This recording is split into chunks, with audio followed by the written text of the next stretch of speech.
Assalamu alaikum wa rahmatullahi wa barakatuh. Bismillah walhamdulillah, salatu wassalamu ala ashrafi rasulillah wa ala alihi wa sahbihi ajmain, amma ba'd. Welcome back to another episode in the biography of Prophet Muhammad sallallahu alaihi wasallam.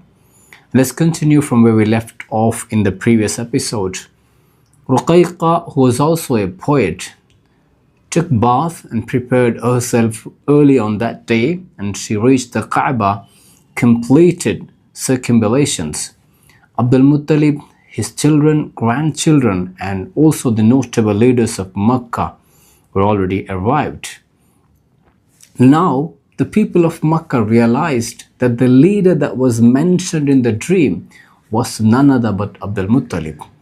Then as a group, they climbed to the top of Mount Abu Qubais, and Abdul-Muttalib placed the 7-year-old young Muhammad sallallahu alaihi wasallam in his lap, and then he held him forward as conveyed in the dream. And then he started making dua. Ya Allah, here we are, your servants and the children of your servants. We are struck by a famine, as you know. We have been in drought for a long time. You are the one who removes the hardships. You are the one who relieves the difficulties.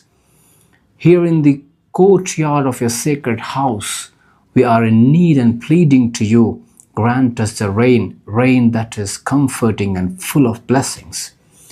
Rukhayqah says, no sooner did Abdul-Muttalib finish his dua, heavy rain started to pour. It filled the valleys of Mecca. People of Mecca were overjoyed. They congratulated Abdul-Muttalib and praised his goodness. Each such event seemed to signify the unique qualities of Prophet Muhammad sallallahu alaihi wasallam. Around this time, the young Prophet sallallahu alaihi wasallam developed an eye ailment.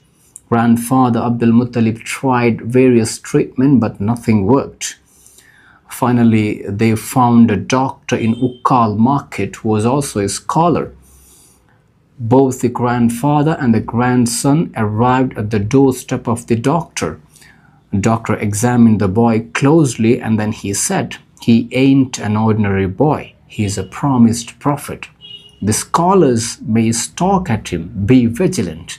With this piece of advice, the doctor gave him the prescriptions and left them to leave. Now the young Prophet sallallahu alaihi wasallam turned 8. The signs of weariness were beginning to appear in his elderly grandfather Abdul-Muttalib. Abdul-Muttalib was around 120 years old, though the historical records vary, suggesting his age as 82, 95, 140 and 144. He began to sense that his time in this world is nearing its end. Around this time, a unique wish rose within him. He wanted to listen to a lamentation song. Generally, lamentation song is sung by praising the deceased. He called all his 6 poet daughters and shared his wish with them. All the 6 daughters, they fulfilled his request by each one of them composing a piece. A long poem by his elderly daughter Safiyyah brought Abdul-Muttalib a great joy. With this, Abdul-Muttalib became known as one who listened to his own lamentation poem before passing away. And with this wish fulfilled, the noble-hearted Abdul-Muttalib bids farewell and he passes away. The passing of his beloved grandfather deeply saddened the young Prophet sallallahu alaihi wasallam, as he was profoundly attached to his grandfather. For the boy who had never seen his father, Abdul-Muttalib was both the father and protector. And when he lost his mother, Abdul-Muttalib became everything. Now with this lost, the pain of orphanhood struck even deeper, and the tears rolled down. Ayman, the caretaker, describes the scene. She says, when Abdul-Muttalib passed away, the Prophet ﷺ was just 8 years old. I saw the young boy crying for a long time next to the bed where his grandfather's body was laid.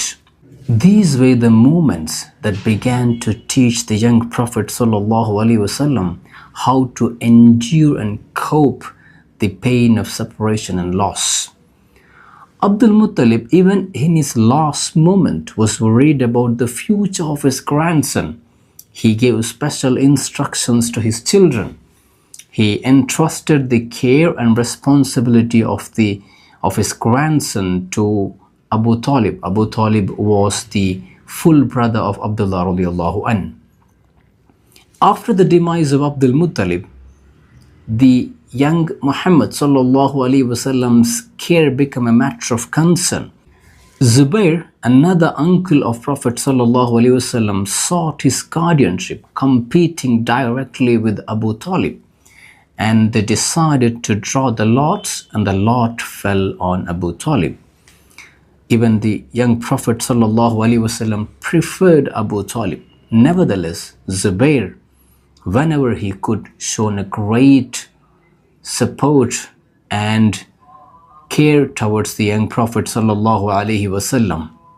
When Prophet ﷺ was 14 years old, Uncle Zubair passes away, and then he lived entirely with Abu Tālib. Abdul-Muttalib passed away in 579 AD and was buried in Al-Hajun area of Mecca. His graveyard was placed next to that of his grandfather Qusay. Inshallah, that's where we take a pause for now. Until the next episode, Assalamu alaikum wa rahmatullahi wa barakatuh.